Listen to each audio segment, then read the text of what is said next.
Guys, আমার strawberry গাছগুলো দেখেন একটা কেমন কেমন স্ট্রবেরি ধরেছে। এই যে দেখো, এটা কেমন কেমন না দেখতে।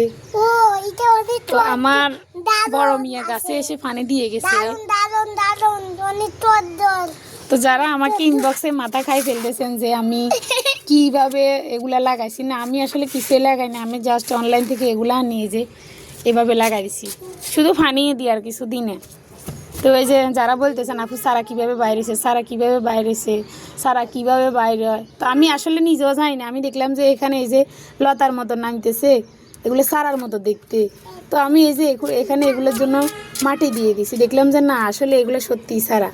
তারপর ইউটিউবে দেখলাম যে এরকমই সারা হয়, এরকমই হয়। যে এই যে দেখেন, এটা থেকে একসাথে 3টা সারা এখানে হয়েছে। তারপর এখান থেকে যাই এখানে আরেকটা সারা হইতেছে, আরেকটা সারা এখানে হইতেছে, ওই যে মনে হয় এখানে আরেকটা হবে, আরেকটা নতুন করে এই যে নামতেছে।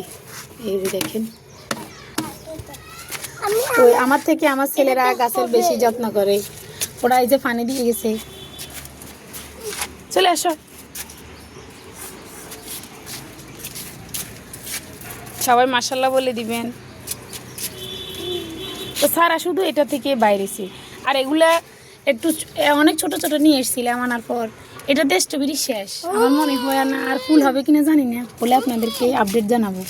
এখানে শুধু একটা আছে, আর এটাতে আছে আরও ভালো করে পাকলে এগুলো রাখবো।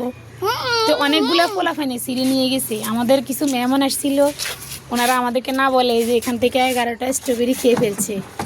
আমি ছবি তুলতে আসি, স্ট্রবেরি না দেখি আমার তো কি বলবো, অনেক মন খারাপ। খাইতে খাইতে আমি ছবি তোলার পর তোরা খাইতি, তোদের তো কেউ নিষেধ করে নাই। এই যে দেখেন স্ট্রবেরির ফুল কেমন হয়, অনেক সুন্দর ফুল হয়।